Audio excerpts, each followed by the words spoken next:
Hello ladies and gentlemen, it's your boy Brotherhood Gaming HD, and in today's video I kind of want to talk about what made Call of Duty Black Ops 3 the best Jetpack COD game within the Jetpack era that was Call of Duty.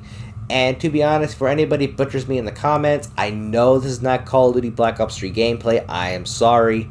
I tried getting some gameplay a while back for this commentary, but I was playing this on my PS5, backwards compatible with the PS4, blah blah blah blah. Fast forward, so I had some connectivity issues, host migration problems, but then yet again, what do I expect? The game is almost 10 years old, so we're just going to fast forward this and just get into the meats and potatoes of this video, shall we? So what made Call of Duty Black Ops 3 one of the best advanced movement games of its time when it was the main staple of the Call of Duty franchise? And the first thing I'd probably have to say are the specialists that were introduced within Call of Duty Black Ops 3. This was the very first time we ever saw specialists introduced within the Call of Duty franchise after Advanced Warfare. And we had Ruin with his gravity spikes and his ability to overdrive, which technically I think was like sprinting, but for a longer duration.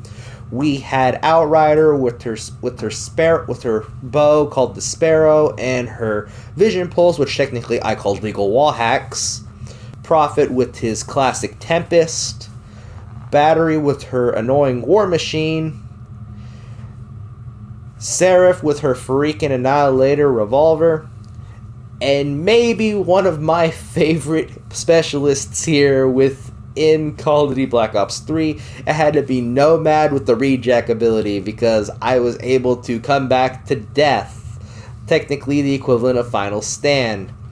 But some people loved Reaper with his little minigun and his Psychosis ability, some people loved Spectre, and some people loved Firebreak and his flamethrower ability. So the specialists within Call of Duty Black Ops 3 were a very fine introduction within the Call of Duty advanced movement era, because it's, like I said, it was the very first time that we ever saw specialists within the Call of Duty franchise as a whole, and it made the gameplay feel more refreshing in general. Not only that you had to know how to use the gun that you ended up taking to you on the field, you also had to learn your specialist's abilities, either if it was a passive ability or if it was an offensive ability. So you basically had to mix and match your abilities within Call of Duty Black Ops 3 to get the upper hand, as well as mastering the jetpacks on the other side of the spectrum as well. And the maps were actually pretty fun. I think my favorite map out of every single one that they had, it maybe had to be not Nuketown, because we've had Nuketown in every single Call of Duty ever since before that. But if I had to probably pick one of my favorite maps from Call of Duty Black Ops 3, it would probably have to be, it's been a minute since I don't remember the map very well. Oh my god, what is it? Man, I think I never had a favorite map, to be honest. Because oh boy, it's like, if I had to pick a map, it'd probably have to maybe be Redwood. Just because on how pretty the map was and how nice it looked within Call of Duty Black Ops 3 when it was the main staple of the franchise.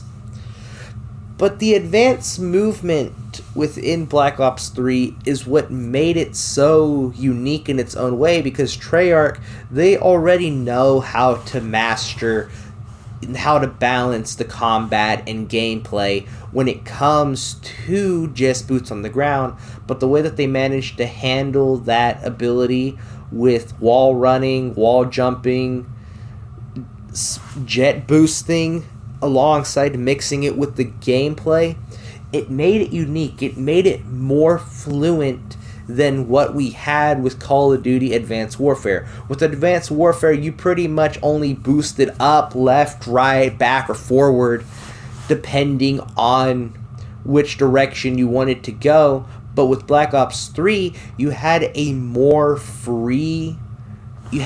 of a free roam-like ability to manipulate your movement within the air and manipulate your character's movement in general as a whole to outplay your opponents overall with the mixture of your special ability, whether if it was passive or aggressive, with Fire Breaks Flamethrower or with Nomad's Gravity Spikes.